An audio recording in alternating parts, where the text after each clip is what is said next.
look good? We look good? We look good? You look great. Yeah. I'm recording. Ooh, we get you funky and you chunky too. We gon' celebrate. You know, party with you. Come on now. It's the same song, dude. It's the same song. Guys, this is a big deal. This isn't just a regular episode. Oh, I see the camera, Dill. This isn't just a regular episode. We are breaking in Big Jay Oakerson's home studio where he will now, moving forward, shit on things on the internet and build an enormous following in that fucking chair. It's possible. Dude. It's beyond. That's what Dylan says. Dylan says this is going to be a good idea. I think you're going to. That's why he convinced me to buy this glow-in-the-dark computer. Yeah, that's why he convinced me to build this studio that I believe is draining the electricity from the neighborhood. We have had major electrical problems. Dude, in the middle of the podcast, it's just going to go boom! And just all the lights on the block go out. It's going to come back on, though. The generators are at max. Big Jay Oakerson's watching non-compliance videos. I'm pulling up right now. God, we had a fun week so far, and we still have a good week coming up. It's funny. Friday we are going to a yacht. Can only be described as a yacht rock concert. I would say so. And today the album we're talking about is by what the documentary at least will tell you are the godfathers of yacht rock. It said it all starts. They are the center of the web of yacht rock. You've done, before we get into this, I'm looking over at all the albums that you've done, including the songs that you've done on the Jam, Jay. I feel like you might have the most eclectic, like you first came on for Cyndi Lauper, which is actually the first album that I did for the podcast. She's Money So Unusual. changes everything. You think you know what you're doing. We did that. Then the second one, can you name it? Do you remember the second one you did? Chili Peps? Nope. Def Leppard. Hysteria. Oh, Live. that was with the Sklar's. Yeah, because we were doing those all at Moon Tower. Yep. Then Big Jay Oakerson. It's been a minute. Oh, shit. Hold on. Wait, where the fuck? I guess, yeah, 2020. It's going to be a Californication. 2020, you did Californication, yes. Scuba dubba, hippa dabba jamma, flapping on my jamma and a hipping on my hammer. Which you called it and coined the term California Queef Rock. Yeah, it is. Don't forget. It is Queef Rock. That's one band I just can't get into. I've seen them live, and they put on a show for sure. Like you realize how many hits they have, which is important. But they really do. It's music for dickholes. It's just definitely people I wouldn't want to kick it with. Yeah, just ball sack bass playing. Yeah. And who checked the surf? Who checked the surf on the news? But I'll tell you this much: John Frusciante does fucking rule. He is an incredible guitar player, and also I love the fact that he. How about Dave Navarre just joined the band that fucking French kiss Anthony Kiedis for a minute? For a minute, and nobody talks about that. They don't play any songs of that album. No. It does like it didn't exist. One hot minute. I bought it for my sister. But John Frusciante, their music was so bad, he got a horrible heroin addiction. Yeah. Left the band, and then sobered up and was like, "Oh, well, they're making money now." He was like, "If I'm going to play this gay ass music, I need to be on heroin. I need to be on H, bro. Scamma flamma, whipping on my jamma, something on dip dap, suck my kiss." Beep, bop, dip. Dylan, can you turn my mic up a little bit in my earphones? You don't want to. You're redding out. Am I redding? Yes, I lowered it a little bit. Oh, but your levels are good. You sound good, bud. Thank you, baby. All right, and I'm looking at what else. Big Jay Oakerson. Oh, you did Weezer Blue Record. We did that live at Moon Tower. We did fucking Jethro Tull. Aqualung. Nice. We did that. Oh, that was at Moon Tower also. That was at Moon Tower. With the Sklar's also. Dylan, can I ask you a quick question? I just want to make sure here. With the reading, I'm going to lower both mics, but when Josh talks and my mic has volume in it, does that mean is that okay, you think? Yeah. When you guys are both talking? No. When he's talking. It's fine. Watch Josh talk. Check 1, 2, 3, 4, 5. It's okay? Okay, I'm just making sure. We got Dylan, dude. You got Boy Wonder here, bro. We're doing good, bro. Josh, like when you talk, it sounds good, right? It sounds good to me. I just like to hear myself more in the headphones. We could do this. Yeah, so turn the headphones up. Perfect. Then I'm good to go. All right, picking it up. All right, so I think the last record that you did actually was the Blue record. I think it's been that long, and the Wheeze.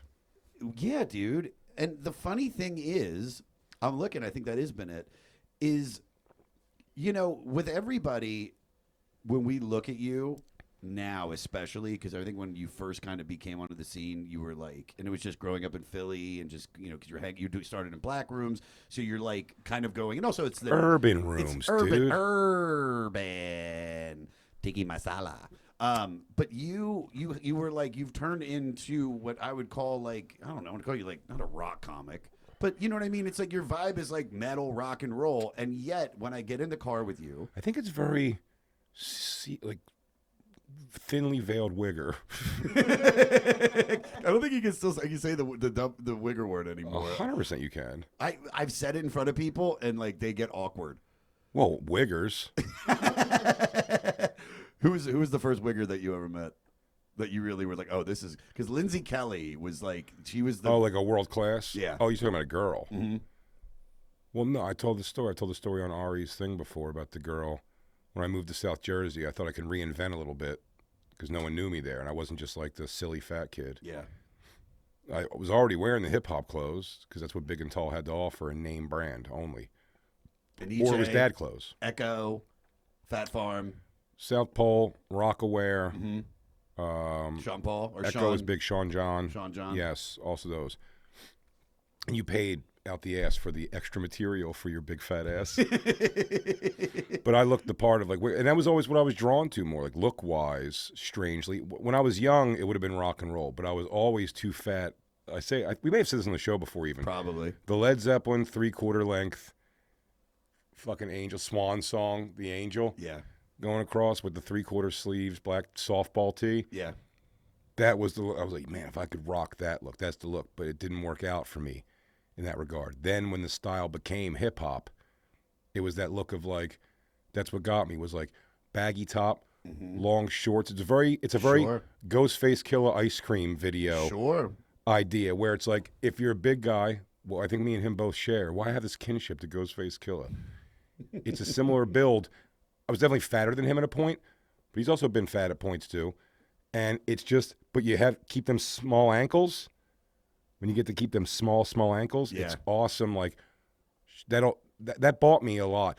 That probably saved me getting laid at all, was that I showed my ankles off a lot. And if you look at just the ankles, you're like, maybe this guy isn't morbidly obese. He's not. You could tell he's got great calves and ankles. Like, he doesn't have pudge feet. There's no way that this guy, and that's so that's what, I kind of adopted, like hoodies, even with the shorts. Yeah. You know what I mean? The long shorts or whatever. So it's been a very like, I've kept that kind of thing. But I know but they definitely, I'm into rock and roll. You know what I mean? Like rock music and stuff like that. And I also, I don't look weird if I go to a Slipknot concert dressed that same way somehow. Not at all. But the thing is, and to bring it all back to what we were talking about in the album, is that I get in the car with you, and it's yacht rock, and we can say we saw SWV, and of course there's going to be the 90s and 80s like R&B. Sure. But dude, you know all the lyrics to every yacht rock song. You'll always have this moment, guys, where he'll be like, you know this one, and I'll be like, I don't know this one, and then he's like, just wait, and all the lyrics in the verse. I'm like, I don't think I know it, and then it's like, and then it's like, oh, this is Ambrosia. Like, I know, you know what I mean? So it was Steely Dan. When I threw the album idea out to you, it just felt like it made sense to complete the circle of the shit that you've done. We don't have like metal, I think, on this fucking list. Oh, there's a circle completion. This is my last one. No, God, no, dude. You're coming, dude. You're doing fucking. If I could see anything, you're definitely doing. Just sounds like you're Xing me out. I mean, you should do NWA. Hell yeah. Which one? It's Straight Outta Compton? We're not doing 2,000 miles and running. No, I would do, I'll say it backwards because I know how it looks on the cover. If Phil Forzaggin.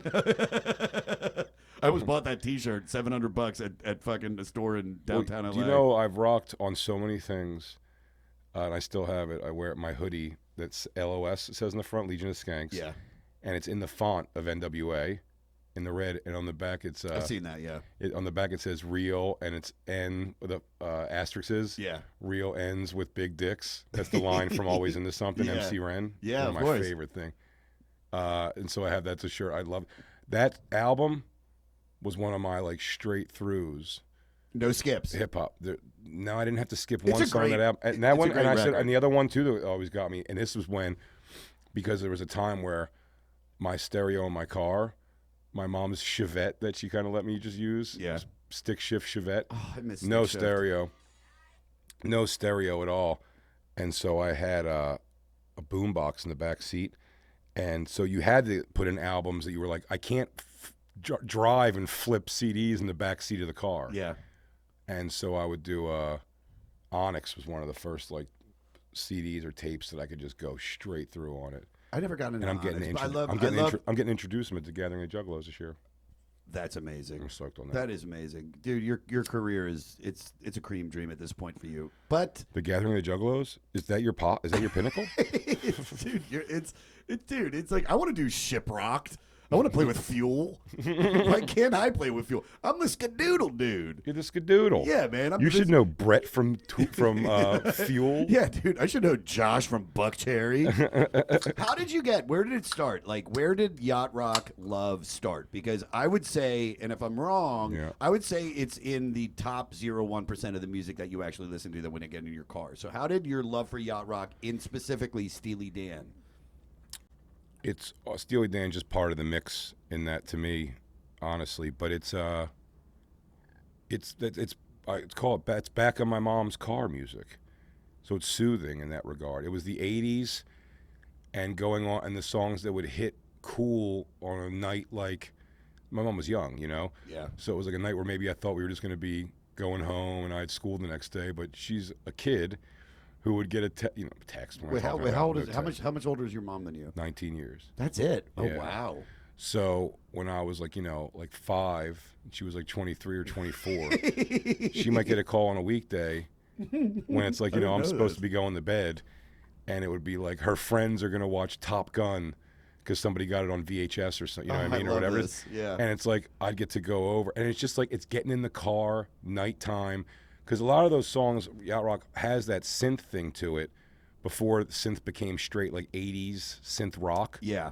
Like the Wang Chung, The kind Phil of Collins, when Phil Collins started it's the voice. What are you saying, like Kuju Jaja and It's shit before. like that? It's before the voice of the '80s came in, which is, had a digging in my hand and a burn in my soul. They always had Yeah. that same like Wang Chung. It's always like guy in fucking suit rock. Yeah. Do you know what I mean? It kind of, but the yacht rock still holds the air of like the '70s to it. Like the set before it was called yacht rock, I called it silk shirt rock. Christine will tell you that. However many years ago, before it was officially called yacht rock. Okay. I used to call it silk ambrosia, silk shirt. I'm like, look at these guys. They're all wearing silk shirts, and like, it's such a fucking watch. Look at ambrosia in the '70s. I mean, these guys were doing it, and they just look sexy doing it.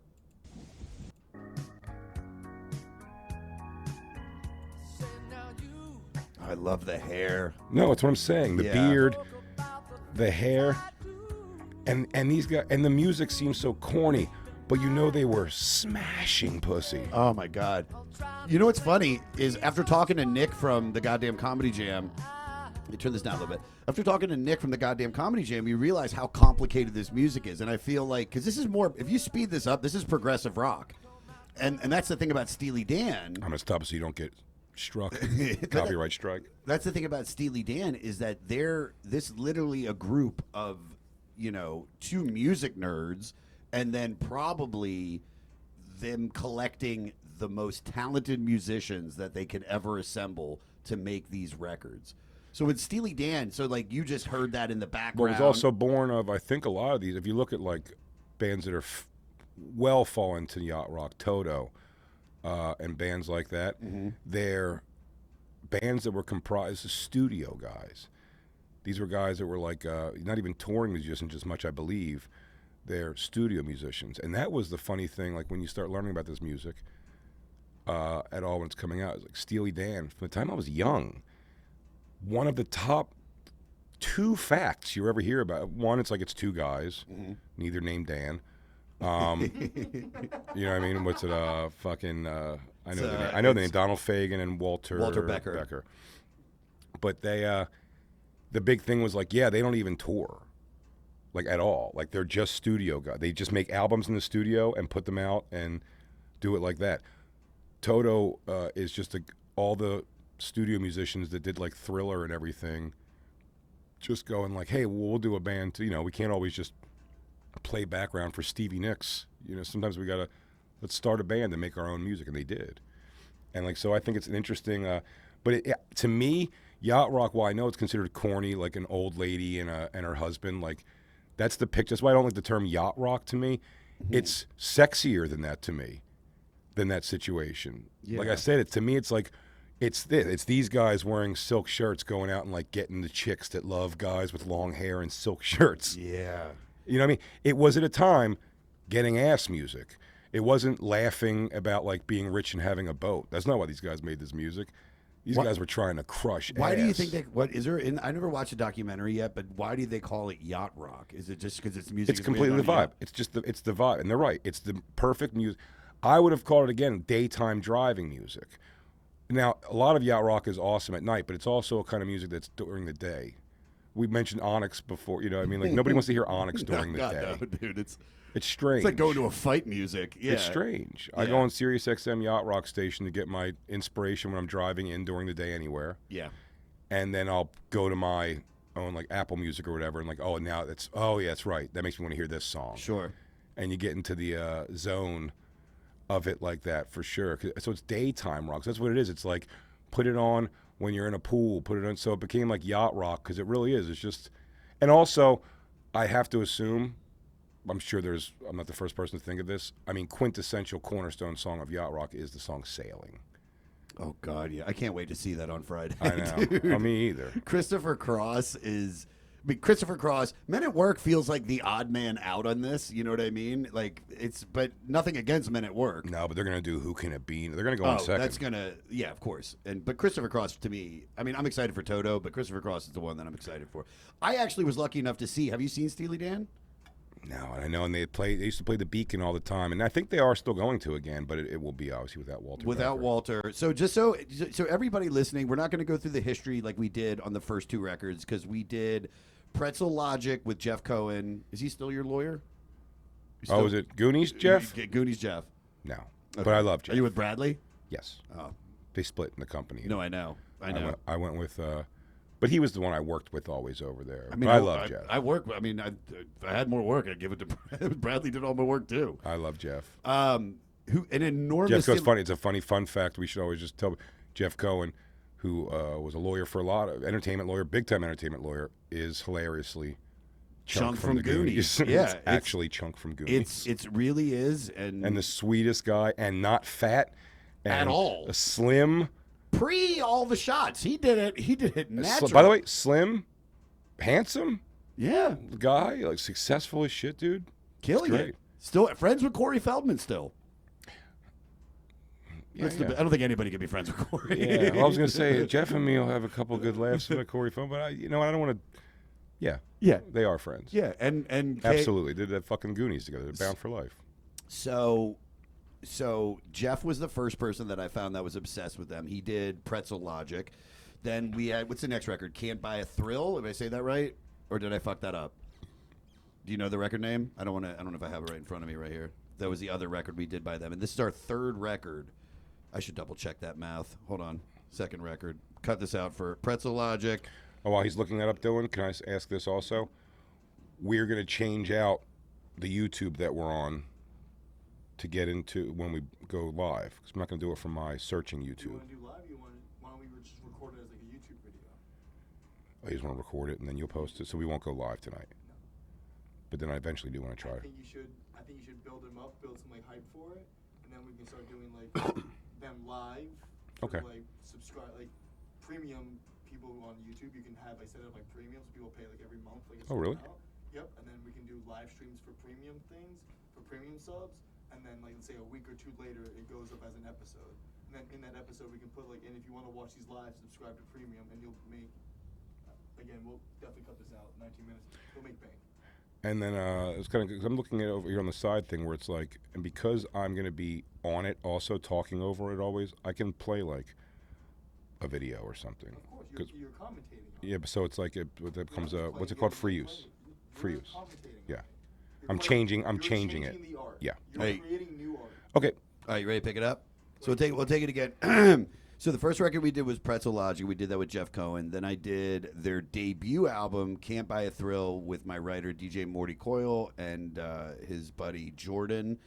And so this is the third record that we've done. Asia, which for a long time I was calling it Aja, which I know that's... You know what's hilarious What? about that?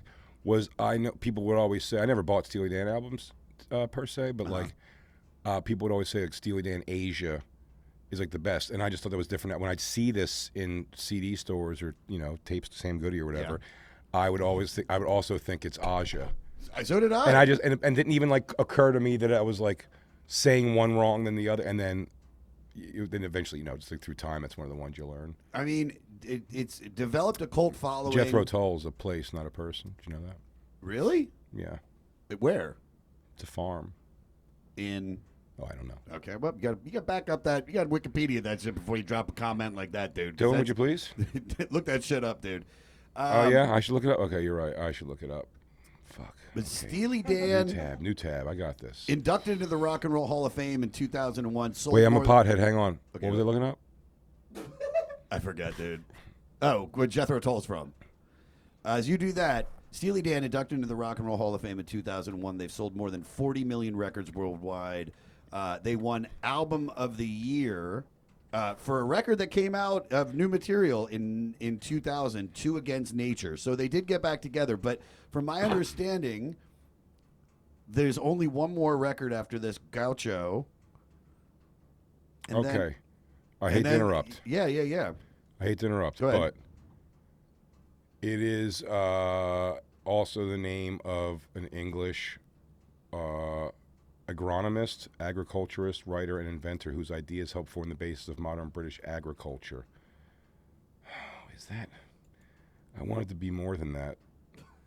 I want it to be more than that so much, but I don't feel like it's going to be. History. Bibbity bop, bing bang. This is going to be good. They saw the Beatles. Boring. Something. Sounds. They moved to England. And then, pick the fucking name. They suck. Don't worry about it. No, I hate these We're guys. talking Asia, dude. Let's talk Asia. Asia. I wish it's Asia, dude. I want to call it Asia. Some little facts. Ken Tucker from Rolling Stone writes, what Asia offered was about the opposite of the quirky, opaque little pop tunes with which Becker and Fagen had commenced their career. And the album allowed lots of pop fans to feel they'd penetrated the cool precincts of jazz at exactly the moment when cool was making a comeback via disco. For the first time, a massive audience had gotten a bead of Steely Dan, and millions liked what they'd deduced, hitmakers behaving like cult artists. See, that's the thing. Well, you know what's fucking crazy? What's that? And this, I think, is fucking nuts. Robert Christgau of the Village Voice said that he hated the record for quite a while before he realized that, unlike the Royal Scam, it was stretching him some. Well, this is the thing, is that I kind of, out of the other two records we've listened to, I enjoyed those way more than I enjoyed this one, and this is the record that everybody says is their best record. Can I see if I agree with you? Tell me the other ones. Pretzel Logic. Pretzel Logic. Okay, let me take a peekers because I know this this whole fucking album's Pretzel Logic. Let's take a peek. Look at what's on there. I'm going to right now. Faster. I don't need to be fucking yelled at, dude. I mean, right here, I'm going to tell you why this might be, because more than any song, and I love Deacon Blues and I love Peg. Call me a hack if you want. Ricky Don't Lose That Number is one of my So favorite good. songs by them in Such general. a great song. But outside of that and Pretzel Logic on this one, and maybe it'll make big fans shitty, there's not, again, Steely Dan, I hate to say I'm a little surface with, but they have a lot of surface. They have a lot of surface songs. Sure. So on this one, only Ricky Don't Lose That Number, and it's the first track, but it is, come on. They say you're leaving. And then That's Can't Buy okay. What's the other album? Can't Buy a Thrill, which has got You Gotten Back Track, Do It Again. Do it again. Also, I'm gonna play that on Guitar Hero right Reeling now. in the years. Dude, they did that. Hang on. Do it again. Killer. Dirty Work. Oh, yeah. Killer. Dirty Work. Reeling in the Years. Killer. Only a fool would say that. See, this record to me was a little bit more accessible, and Pretzel Logic was a nice way to Oh, introduce dude, it. Skunk Baxter was on guitars and pedal steel guitar. This record, A lot of though, people don't know that. Dude, I knew that because I got the notes. No, right of in course, front of me. dude. You know that I- for sure, and you know for sure that David Palmer hit lead vocals on a bunch of the things. Dude. And Victor Feldman did some loose percussion. But these are just the facts everybody knows. Look, I'm looking at Dylan over there like he's acting like he's yawning because he's like, dude, everybody knows that Jim Hodder played drums, percussion, lead vocals for 4 songs and backing vocals. But Dylan's like, dude, snoozer. Get to the good stuff. Everyone knows this. I mean, if you look at every song, they have different musicians playing everything. I think that's why this band is so interesting. Is that they literally would pull in perfect people for every single instrument on what they felt the vibe of the song was. And Well, I how mean, many times was What's His Face used? I mean, you know, he's in here somewhere. What's His Face? Michael McDonald. The guy could not be involved. Well, let's this start. time. Let's start at the beginning of this record. Let's go through a couple of the tracks. It opens with Black Cow. Which, again, heavily sampled song in hip hop. Yes, it is. It is Heavily heavily sampled. It's sampled. Uptown Baby, Yeah. which was Lord Tariq Peter Guns. Yes. Isn't that also mean? Was it used in Hips Don't Lie? No, it wasn't used in Hips Don't Lie. That's the other part of the song. Baby, then the hips don't lie. Black Cow is a cold drink made with root beer and ice cream, a root beer float. That's what it's called. Oh no, but they put bourbon or Kahlua in it. Donald Fagen and Walter Becker offered some insight as to what they had in mind. It starts out with this guy talking about his girl he used to be involved with. She's sitting at a counter and it describes her behavior and habits. And out of that, you begin to see her character and the relationship. He said the Black Cow is a beverage. I guess she's probably drinking that. Never released as a single, but earned a lot of airplay on FM radio. Supposedly, the multi-track masters of this song had gone missing, which make it impossible to do surround sound versions of these tracks. And the band offered a $600 reward for information leading to the return. What's the most... Do you want to hear them? Well, I want to ask you this question. Sure. Because what is the thing you regret losing most? My anal virginity. No, you didn't. Oh, the gun? I don't want to talk about it. I was a bad man doing a bad thing to me. Can I tell you the samples of this? Sure, go ahead. This is the song, Black Cow, opening song of Asia by Steely Dan, sampled starting in 1997. The first one was, in fact, Lord Tariq and Peter Guns. You love hip-hop. MF Doom came in after for Gas Draws. Me, Myself, and I, Beyonce did that. Tone Loc in 89. That was actually the first time. It was used in a song called Cutting Rhythms. Tatiana Ali, Lord Tariq and Peter Guns. I guess they jumped in on fucking Fresh Prince's little cousin Oh, yeah. when she put out that song. Is that Filter? Sinu. Oh, no, it's new. Do you know them? No, but I thought that looked like the Filter album cover for the first Keep record. It Gangster by a band called 213. Been in Love by Eric Robertson. Shit and Shine. Love them. Did a song called You Were Very High. On the Level by the Fat Cat Click. Flip the Script by The Neighborhood Threat featuring B. Dubose and R. Williams, but I think strong chance Dylan's in that group. Love Affair by J. Soul. See Ya Deco You Uspuno. And Run Around by the Dysfunctional Family. Now, what I will say about this, I'm curious. It's been sampled a lot. There's no fucking way See Ya on Deco U Uspuno was able to afford paying for that. I mean, Some of these must have been, I bet they were lawsuits or they just didn't give a fuck. Because Uptown Baby probably paid for it. yeah, for sure. But after that, man, Beyonce, I'm sure. Maybe they just will give it to somebody because they're such artists as musicians that they're like, yeah, just let them, pay us what you can. Yeah. Hey, Donald Fagen. Beyonce wants to use your song. She doesn't have enough cash. Who? The colored broad? That colored broad who sings about the Bills? But I'm Donald Fagen, and this is probably how I talk. no cell phones out while we're performing. All right, what about Asia, the title track, dude? It says pronounced Asia, inspired by the continent. Steely Dan in several songs with a far right influence. believes it's a symbol of sensuality. He told Rolling Stone magazine that the title came from a high school friend whose brother was in the army and came back with a Korean wife. Nice, dude. But she said, "Oh, so dude, are they actually racistly saying Asia?" But I go, "Oh, Asia." It says because he goes, although he Asia. wasn't sure how she spelled it. What His a piece of wife's shit. Wait, whose wife was it? A friend of Sure it Donald. was. I like when everybody does something creepy. It's their friend. You know the guy who, when they ask the guy who she's just 16 years old, leave her alone. They say Benny Mardones. Mm-hmm.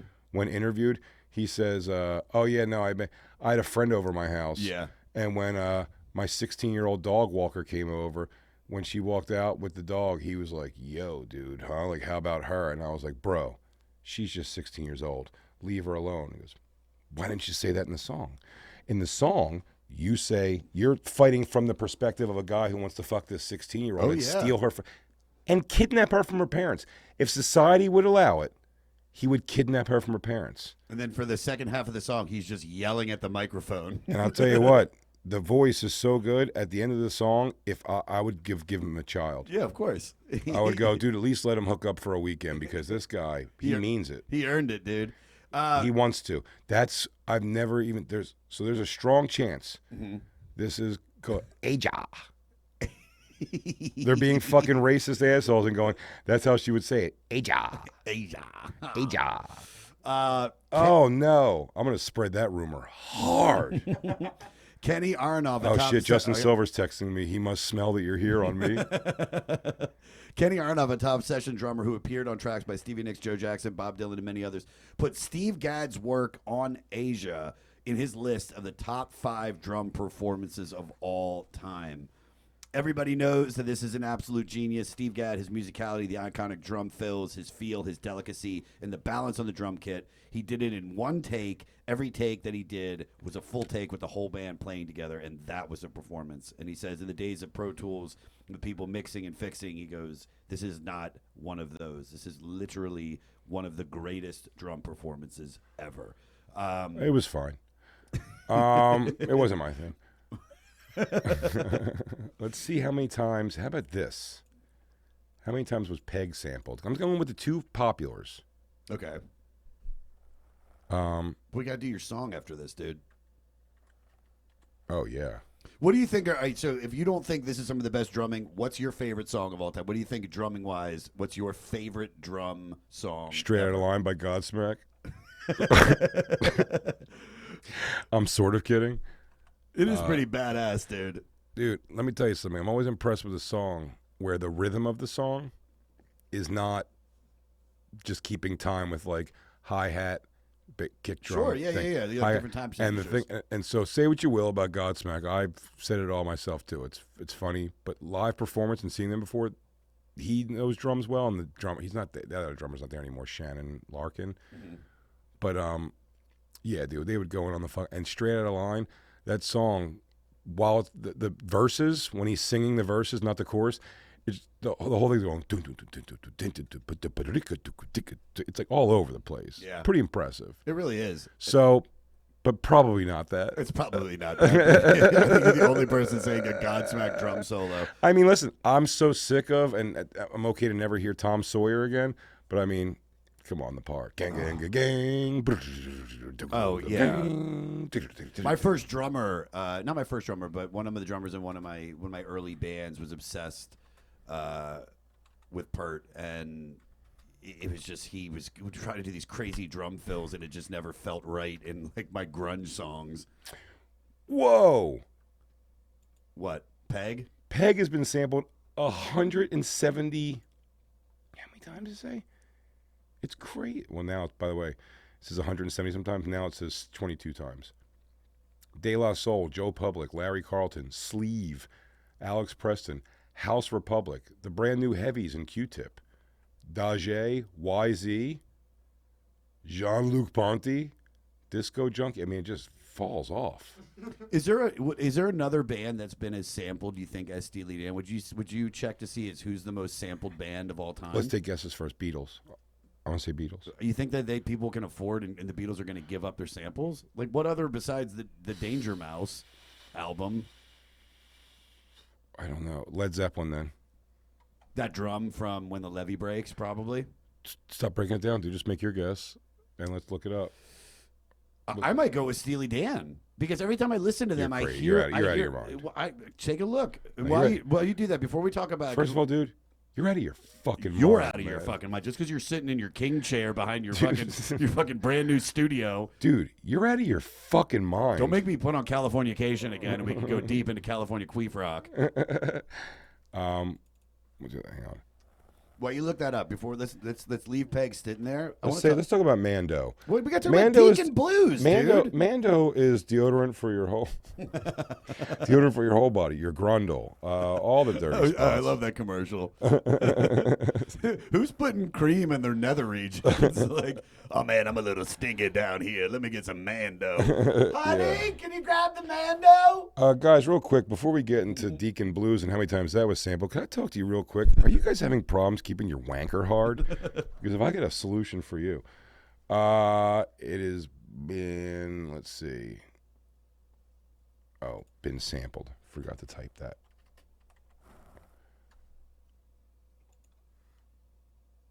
It's been sampled multiple times.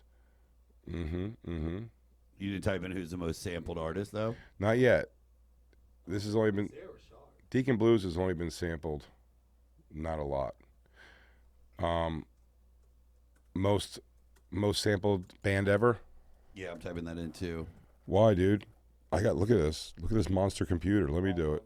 I mean, this is a $4,500 MacBook Pro with all the fixings, or at least not all the fixings.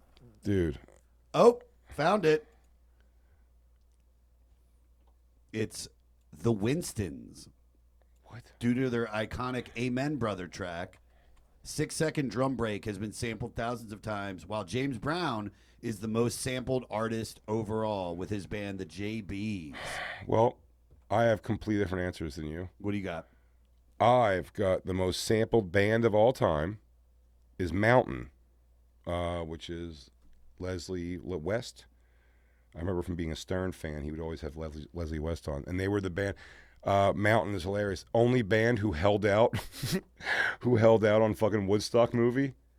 Really? Yeah. Why didn't they want to do it? I don't know, but they're the one holdout. I think no one knows. It's one of them, maybe, or if it's one of the few holdouts. But like, they went and murdered, and they were like, "Yeah, nah, we're good.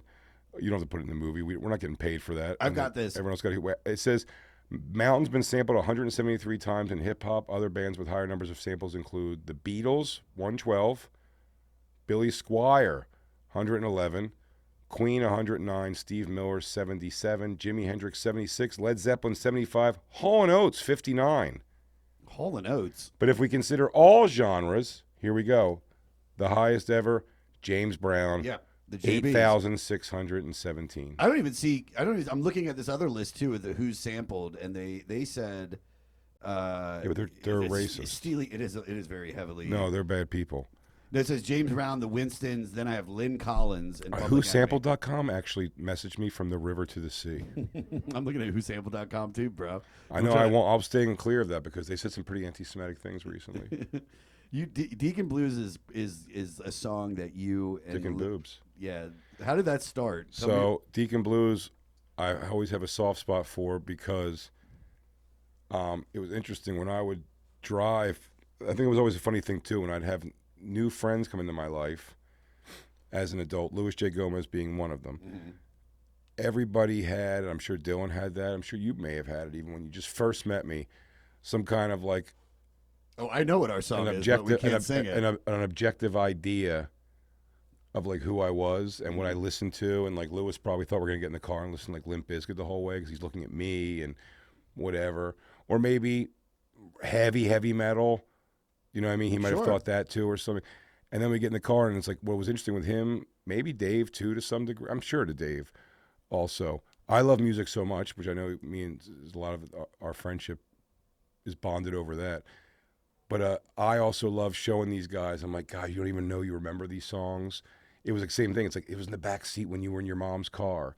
And you know what I mean? Like taking them out of like their like kind of one-dimensional comfort zone at all, what they're listening to. Yeah. And... Ain't Nobody is one that you should. Yeah, it's the great. Or even just fucking listening to Toto today. Mine won't hold you back now. It's like why would a when I met, 24 when I met you, like, person even be seeking that song out. It's got to be put in front of you. Yeah. And then you go, oh, there's something like warm about this. And so it's like I had fun doing that. So me and Lewis would do a lot of long drive. We did a gig almost every year for a while in Montreal, Canada. We would drive it always. Yucks. Yeah. And we would drive up there, and our two fun things we did was like sing along with the radio, and also we always made a sign that said "Show your boobs" that we would just put on the thing if like girls drove by. Yeah. It's the funniest thing. Never, by the way, no one ever showed their boobs once. The fun of it was just like you do it, and you see it's like there's two reactions, like somebody get kind of shitty, like fuck you, give you the finger or whatever. But when girls would just kind of laugh it off and like fuck around, you know what I mean? It's almost like they're just cool. Oh yeah. They're like laughing it off. It's like they see we're just being stupid and flirty, basically. Maybe they just fake stupid. it. And they're like, Right. Yeah, exactly. It's like sure, But we've also had girls like then like put their phone number up and like we'd call them from like our car to their car, and bullshit for a minute. It was just like stupid. Sure. But part of that drive was me playing. And when this song came on, I couldn't tell you who thought of it first or how it was said. But that chorus, they got a name for the winners in the world. I want a name when I lose. They call Alabama the Crimson Tide. Call me Dick and Boobs. Made us laugh. Like, I don't even have these kind of laughs anymore. It was so many years ago that you're like, this kind of laugh ain't happening anymore. It's got to be something that catches me. A much darker parody song than me and you would sing when there's no cameras on. Yeah. It's such a good song though. This is number 214 on Rolling Stone magazine's list of the 500 greatest songs of all time. Came in just behind "Paint It Black" by Rolling Stones and just ahead of Mobb Deep's "Shook Ones" Part 2. Interesting. I will say about this song, I've tried, especially when I listened to it back today, just to kind of go through it. Mm-hmm. I'm listening. I do not hear a coherent story in the song at all. It seems like jibber jabber lyrics. So, you want to know what it's about? It's about Becker describes as a triple loser. The protagonist is not a musician. He just sort of imagines that would be one of the mythic forms of loserdom to which he might aspire. And who's to say that he's not right? And Fagen said it's about as close to autobiography as our tunes get. We were both kids who grew up in the suburbs, and we both felt fairly alienated. Like a lot of kids in their 50s. Well, I mean, they were like dorks, dude. Yeah, these guys sound like assholes. Assholes isn't the right word. They're nerds, dude. Jerk-offs? Not jerk-offy, but... Dude, they're jerk-offs. When the song was near completion, Becker and Fagen decided they wanted a sax solo, and they had a very specific sound in mind, the tenor sax, from the commercial of the Tonight Show starring Johnny Carson. So they tracked down the sax player who did that, Chris Lieb, who recorded his part after taping the show, and he did it in 30 minutes. That's pretty fucking dope, dude. All right, start aside 2, your song Peg. It will come back to you, Peg. Where's the song with Michael McDonald in the background? On this one? Yeah, let me find it. I guess it's Deacon Blues, I would guess. Let me take a look at this, dude. Michael McDonald. There it is. I got the news. Oh, and Peg. See if you can find Michael McDonald's isolated backing vocals from Peg. DJ Morty Coyle, follow him on all social media, told me that it is funny as shit. I'm sorry. I'm trying to change the time to be the right time. Don't do that right now. I'm sorry. I do apologize. It's quite all right. It's on California time for some reason. We'll cut that out for fun. No, let's not. I want everybody to know I'm going through a thing. I'm fixing it right now, dude. Everything's Don't going change the fucking time. No, We're dude, doing I it. just got it. I just figured it all out. Dude. Damn, dude, the reviews of this record, everybody gave it, except for Christo, who changed his tune. He said he hated the record, like you said, but then he came back and he said he loved it because he gave it a perfect. Oh no, he gave it a B+ on his go round. You gotta be a fucking jerk off to like say I don't get it at all. I mean, there's clearly just like Steely Dan exact bangers, like what you would expect if you were into it. You know what I mean? If you were into fucking Steely Dan's other albums at all, Yeah. come on. Do you think this is their best record? No. This doesn't have, not for me, not for my dime, but a lot of people, I understand that it completely But why would this be ahead of those other 2 records? And I'm going to double check. Racism. It's all racism. Do you want my actual answer, dude? Blinding racism. Josh, do you want me to just fucking kick it? I How mean, I kick it? Do you want me to just speak? You want me to just speak from the fucking guts, dude? Be real, I'll tell you what it is, dude. Aggressive, blinding racism. Because they're white? Yes. The music community's been coming down on the white man for years. I realize now this podcast is taking a weird turn, but it's time for people to hear it. The white man needs to rise back up. No, hear me out. All right, you're making good points, dude. Okay, Keep going. I'm going to find the right time. I know I'm going to. It's somewhere. I don't think it's Gaza. Dude, no, put it on Gaza time, dude. Yeah, because I operate. Oh, wait, I found it. Yeah. Woo! You know what? I'm going to set time automatically. Never have to worry about that ever again. Nope, you can't do it. Okay, we're all good. All right, back to, do you find the sample that we were talking about? Peg. How many times was it sampled? No, we're talking from Michael McDonald, isolated vocals, Peg. You want me to find that? I Do that would right love now. for you to find that. In this song, Peg is an aspiring actress who's breaking into the business. It's told from the perspective of her ex-boyfriend, whom she ditched because he couldn't advance her career. Wow. Michael McDonald and it's isolated lyrics. Mm-hmm. Isolated vocals, Peg. Got it. Here we go, dude. Let's hear it.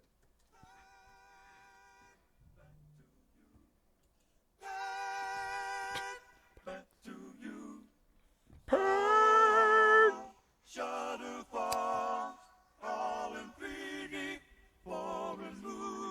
It's your big foreign movie. Peg! Is that it? No, it's coming back. Give me more Michael. Peg! Back to you. Peg! Oh, no.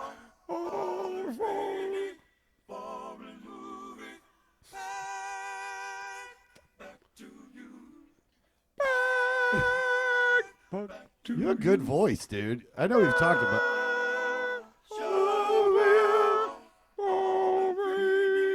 Foreign movie. I love Michael McDonald. Dude, who doesn't, dude? This is his whole career. Can you show up for 8 seconds for this song? Well, good old see the Joe, my brother. Oh, you. Chevy Chase also attended Bard College, where Becker and Fagen went, and he was in a band with them called the Leather Canary. Yeah, that's what he says. Who's a person that you that from your past that's like nobody would know that you're connected to at all? Nate.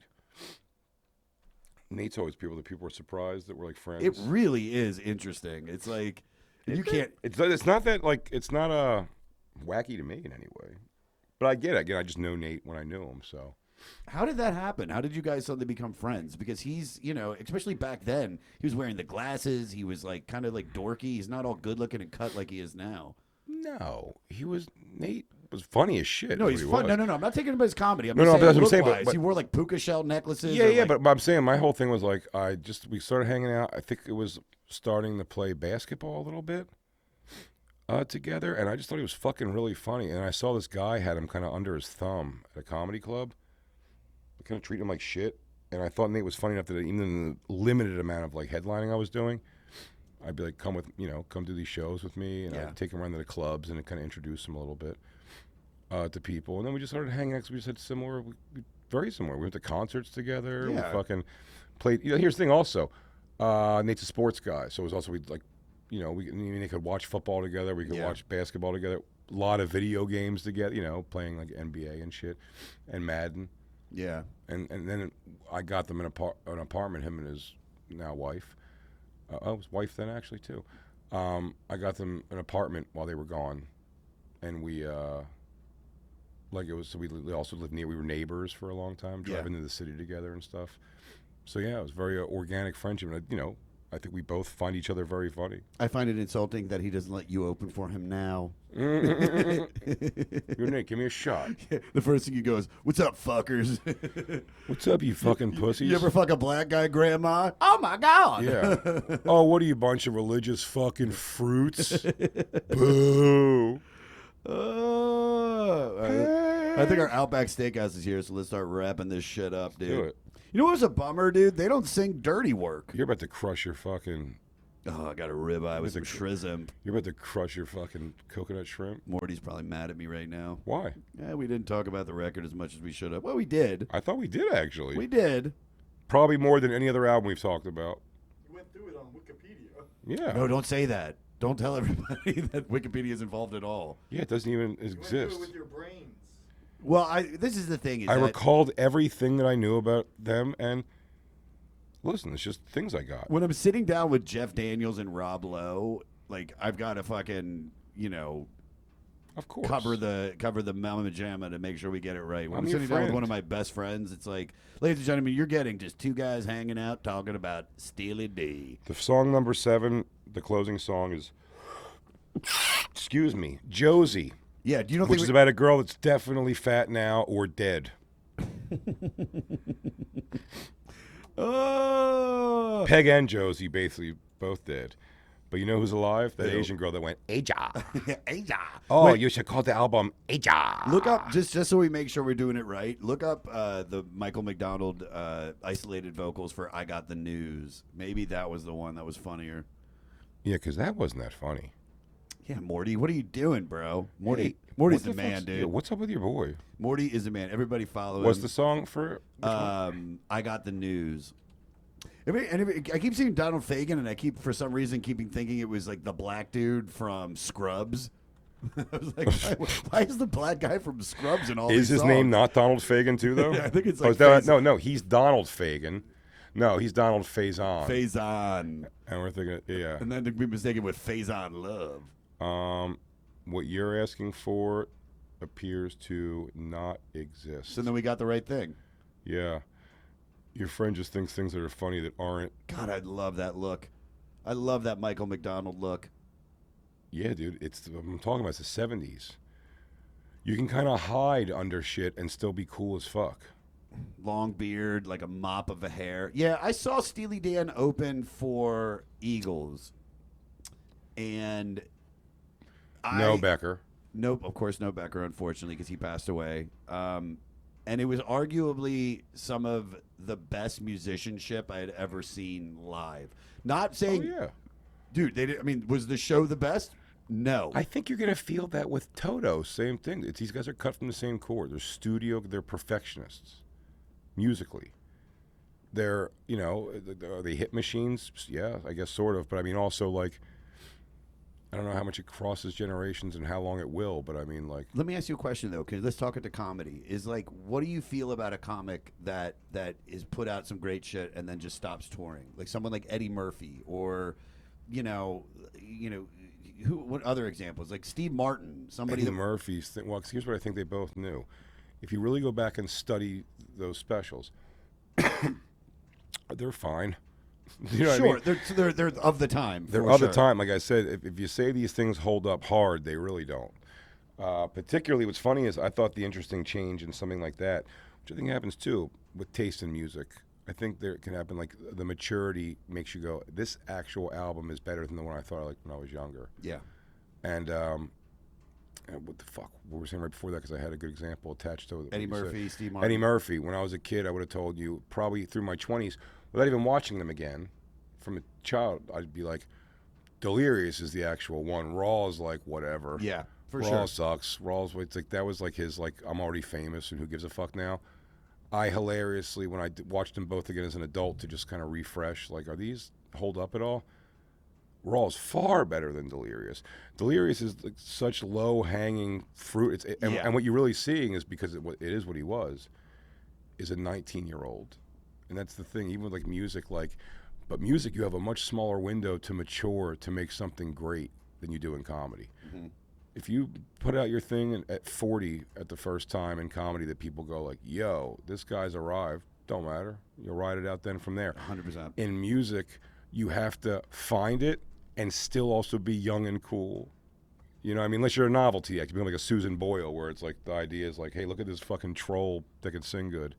But if you want to be like a cool rock star, you're not showing up at fucking 40 and doing But it. why do you think Steely Dan made that right decision, just to focus on the records and not try to make money on touring? Like, because there's so much money on the table. I mean, the Beatles are the biggest band of all time and probably have sold more records. I think they have sold more records than everybody. Well, can we say it also counts on what you know?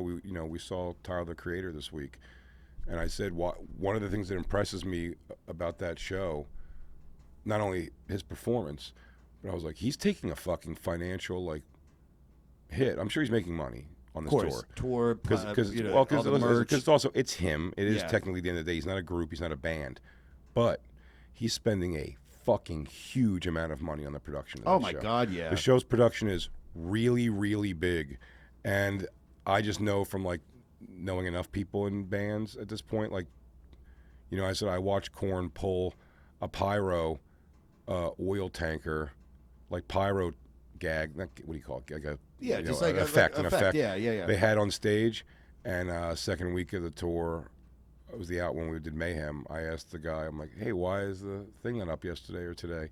And he was like, no, he didn't feel like the audience was like giving it enough, like, whoa, when it would go off. And it's too much that money. they were like, so dude, fucking send it back, dude. We're not paying for this. I mean, for it's the like whole thing. $500,000 to rent it. Yeah, and I was like, I didn't know, and I was like, oh, if they want to have an effect on stage, that's completely out of their pocket.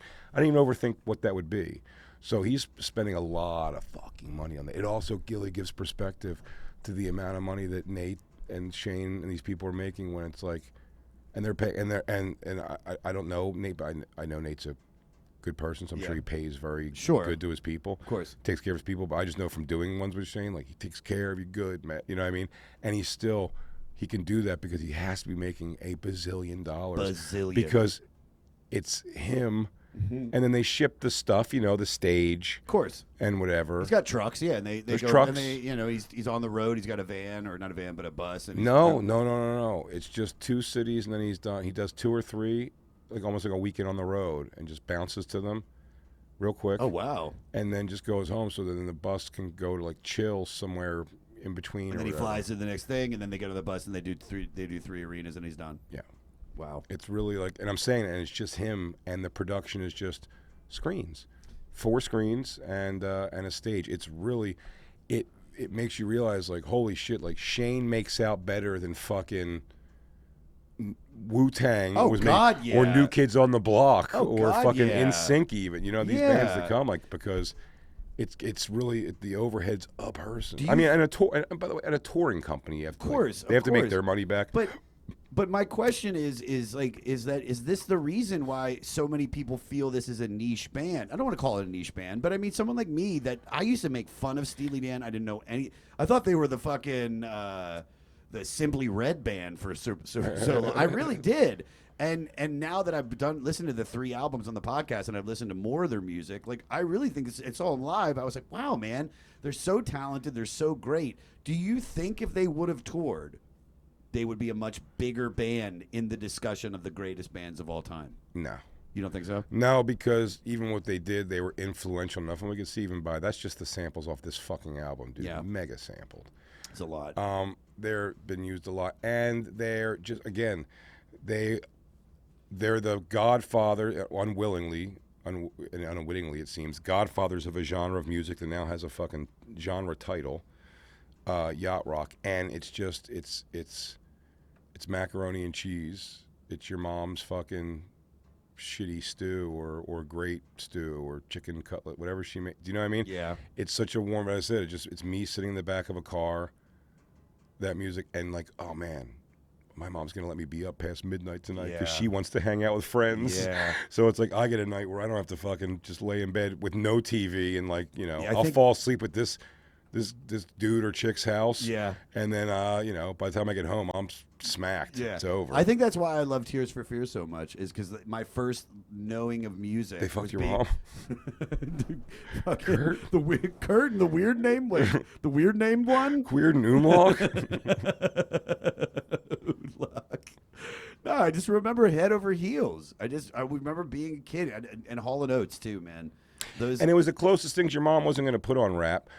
my mom wasn't going to put on rap, but like she would have on like top 40 of the time, and that music at that early This 80s is what it was, yeah. was top 40. That so those songs come on, and like there's ones that were like synthy enough in there that had a thing that was like, again, I call, I'm a big person on nighttime music. Oh, I know that. Yeah, we'll put on a song. You go, it's not late enough yet. It's not late enough, dude. Sun's got to be down for a fucking sure. song. That what's that Lord Huron? Oh, I love that song so much. You put that on at fucking 11 a.m. though, you'd be like, this is stupid to have a song. It's supposed to be you're driving, you're stoned. It's pure straight dark highway. Yeah. But if the sun's out.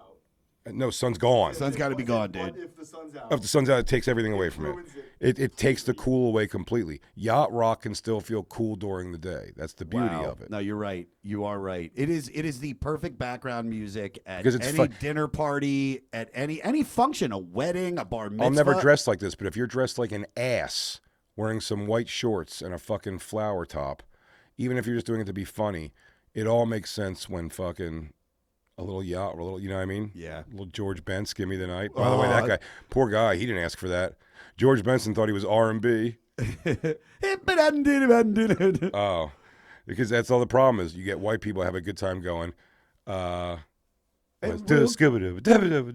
Dude, and we'll go out tonight, and we'll be loved. I mean, that's We'll rip it up. Yeah, I don't know the words. I don't know We're words. gonna ride through paradise, and if you Let's- feel all right, then we can be lovers. Because I see that starlight look in your eyes. What are you wearing? What are you wearing to Don't Toto? you Wait, know what are you we wearing to Toto can- and Christopher Cross? Dude? Sweater over my shoulders. I'm not going to. I'm gonna wear clothes, but Come on, dude. t-shirt. Should we do it? I think we should yacht it up, dude. Let's yacht it up. If everybody does it, it would be great.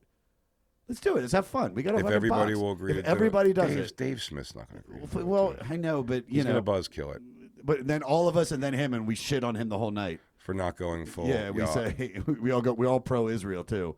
It's also funny if none of us do it and just you show up just like an asshole. Don't do that, dude. Fuck it, I'll do it. You know I don't give a fuck, dude. That'd be great. Well, you know why? Because you're going to be the only one with the fucking, because of your fucking shaved chimp body, you're going to look great in fucking those clothes. Everybody else is going to look like fat turds. And you're going to be like, I'm pulling it off. I'm killing it. I'm talented. Dude, you have a fucking blooming onion upstairs waiting for I know. you. All right, let's wrap this up. This has been great. All right, what's your favorite song on this record? Deacon Blues. All right, least favorite. What do you skip over? Oh, it's the fucking, let me go back to that. Minute 7 of 8 of I don't care for Joe. I mean, the ones that I don't. I mean, listen, the three biggies are the ones that I find to be. They're the ones. You know what I mean? Those are the ones I listen to for sure. As lame as that may be. Yeah, it's like that. What's the home? The long way home? Is that what it is? Yeah. Let me see. I gotta get back to. No, not Long Way Home. Home at Last. Home at Last. Yeah. That's a snoozer, for sure. But Asia's also the name of an American rapper and drag queen. Bet you didn't know that, asshole. Nope, did not. Well, it is. Where was that? Where were those notes, Adam? Would you like me to look up? Asia, the Asian drag chick? queen entertainer? Yeah, see if you can find it. Can you fuck to this record? And have you? These songs have definitely come on when I fucked, but I've changed fucking music is, first of all, it's first and foremost going to be Deftones. Deftones for sure. But but not even that. Like, that's the energy of it. Like, if I made my own like fuck set list, it wouldn't be just Deftones, but it's all going to be in that format of that. But I'd even throw in that Lord Huron songs. That as much as you think it wouldn't, that will go in there. You have the opening track to Wu-Tang Forever. That was- Do-do-do-do-do. Dong, ding, dong, ding, dong. With Papa Wu. She was on the 3rd and 10th season of RuPaul's Drag Star. All right, her name is Asia, spelled exactly, and she's also known mononymously as that. Oh, I love her. Man, drag queens, what a waste of everyone's time. What a waste of everyone's goddamn time. All right, how would you sum this record up? to someone? Mafungul. Huh? How do you sum this record up? What's your elevator pitch to get someone to listen to this album? You're going to get 3 songs. It's going to let you know immediately if you are into Steely Dan's vibe or not. Those 3 songs are Steely Dan songs. A mega chorus Yeah. of multiple track because they're so studio. They're so multiple studio. track record. Learn to work the saxophone. I mean, it's so Not good. to just, and it always sounds perfectly exactly that combination of girl voice and their voices in that chorus of song. And if you like that, you're gonna like Steely Dan. Ricky, don't lose that number. Oh God, it's never less than. It's never less than 8 voices looping at once for sure. So which is what makes it sound so full. They're studio music, so they make it. Rob Zombie, we said before. If you don't like Rob Zombie, one thing you should appreciate about him is if you put on a Rob Zombie album in your car, it fills the car. Does that make sense? Yes. He fills the music with sound, and Steely Dan fills the speakers with sound. You know what really made me fall in love? It thumps. They thump the strings, horns. Some of the most talented musicians on record. Going with what you're saying, I was me and my mom. You know, my mom's really old, and we were going somewhere in Ocean City. I still would though. She got a bra and it ain't doing shit, dude. I don't give a fuck, dude. I'll fucking suck them shits. Dude, she almost won that hot mom contest. Goddamn right, dude. She should have, and I submitted. I'll flick the paper clip and floor dust on her titty off. Give her the fucking nip suck. Please fuck my mom. She wants it. But we were in the car going to somewhere in Ocean City. Your mom is so hot for my dick. She's so hot for your dick. We were going somewhere in Ocean City and Do It Again. I was getting ready to do Can't Buy a Thrill, and we listened to Do It Again, and it was just so cool seeing her light up and sing it. Yeah. You know what I mean? And it's like, that's the greatness of Steely Dan. It's like, it might not be for everybody, but man, if you get it, I could see why Jeff Cohen's seen him 30, 40 times, and probably more than that. Yeah. Incredible band. Incredible. If they bang out hits, you could have a comfortable 2.5 hour show where you don't like 3 songs. Sure. Oh, which is good numbers. I knew numbers. almost every song that was there, and even the records that I haven't listened to all the way through. But I know it's not a question that I usually would ask, but who would you say is the greatest yacht rock band of all time? Would you say it's Steely Dan, or would you? To me? Yeah, to you. I'm trying to think a little outside the box, but my mind keeps coming back to Ambrosia. Oh, so good. They really encapsulate that thing, dude. Those guys were like, the music is so queefy, but that main guy was cool. He was like the cool looking thing of that time. Curly, kind of long hair. He almost had like a BG vibe to him, but like cool, like more American, because I believe they are. They are. Dude, there's a guy from the. But I'm saying, like the guy with the curly, like the main guy. Yeah. With the curly, he just had like that. He looked like John Holmes almost. You know what I mean? Almost. Now he's better looking than John Holmes. It was Ron Holmes. His brother Ron Holmes. Both though. I love that. I can agree with that. I think Ambrosia. And they were just. I said they. If you ask me, because the real question, when Christine would ask me, that's why the term silk shirt rock came about, and me and her having conversations like, if you could be born at a different time, what is it? I go, whatever would have made me a formidable teenager straight through the 70s. Like 1970 being like 14. Yeah. And then taking me to 24 through the 70s, I think I would have really enjoyed it. I would have liked to flourish. Dude, I see my dad in a picture with high-waisted pants with a button over, well to the left of the zipper. Yeah. And a stupid beige with some kind of brown flowery pattern, like silk shirt on. Yeah. And I go, I know my dad was fucking crushing pussy in this outfit. And the music's very easy to dance to. It's very easy to groove to. Very groovy. It's not disco where you have to fucking spread the dance floor for yourself. You could sway your hips a bunch and look good to it. You could almost slow dance to all of it, or kind of groove dance to it. It's just, it would have been it's fun music for a time. That's why I said I see it to go full circle. I said it's considered like an old lady with a floppy hat and her big dumb sunglasses on a boat with her older husband cranking the sail. I think it's a much sexier genre than that. I agree. I find it to be a much sexier, weirdly enough. I just do. I think it's a music. And I know it's funny music and everything. No. But like the idea of the music, Bobby, I pointed out we did a little yacht rock channel. Like they let us like give a playlist. Yeah. To be like cross promotion.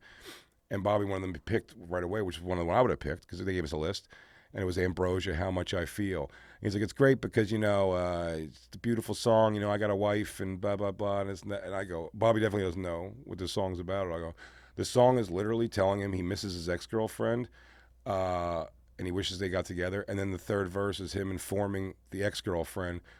He's asking how she's been, and when I fuck my wife, I think of you. That's the last line of the song before it gets to the chorus again. So it's like, it's Josie's on a vacation far away. It's like, is that a bubbly song, dude? Yeah. It's a song about his chick's away. He asks her to come over and fuck. She does. And then he tells her, don't bitch, leave. That's the last verse. As you're leaving, please would you close the door and don't forget what I told you. I love it.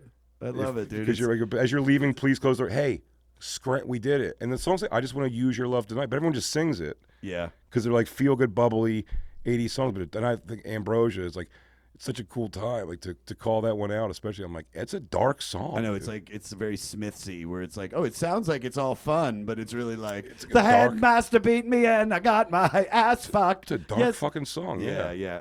Promote away, please. Where can they find you? BigJComedy.com. I think I have a punchup.live/Big Jay Oakerson. Follow my on YouTube. Yeah. At Big Jay Oakerson, I believe, is my YouTube. Where you can get my specials, weekly clips going up, and we're gonna start doing some streaming stuff where I'm gonna fucking just watch dumb shit on the internet. There's no unique ideas, but I think I will be particularly good at entertaining you watching nonsense. I've done it with all my friends for years in hotel rooms. Tummy time is my favorite time, dude. So we'll sit there and just fucking look at whatever my algorithm brings. It's such a chunky algorithm, dude. It's It could be hate talk about comedians. It's a lot non-compliance cops. Oh, sovereign citizens, and then lots of child predator exposés. Some child predator exposés. Black women getting tasered, arguing with the cops. Dude, we watched 15 minutes of people getting tasered. Yeah. It was my favorite thing ever, dude. It's just a live concert. Yeah, all kinds of good. Whatever comes across my plate. We will start a journey down a rabbit hole of whatever's to the side of that, and related videos, and then we'll go from there. And that was what it's so great to be able to do that again with you, because I haven't had anybody with that since Angelo. That's how we connected, watching YouTube clips, dude, and just fucking getting lost. Hell yeah. So everybody, and of course, Story Wars, Legion of Skanks, and The Bonfire with me and Robert Kelly. Support everything this guy does. If you've never seen him live, ladies and gentlemen, he's been on a bunch. He's one of my best friends. Thank you for coming on. Let's go eat some Outback Steakhouse. Yeah.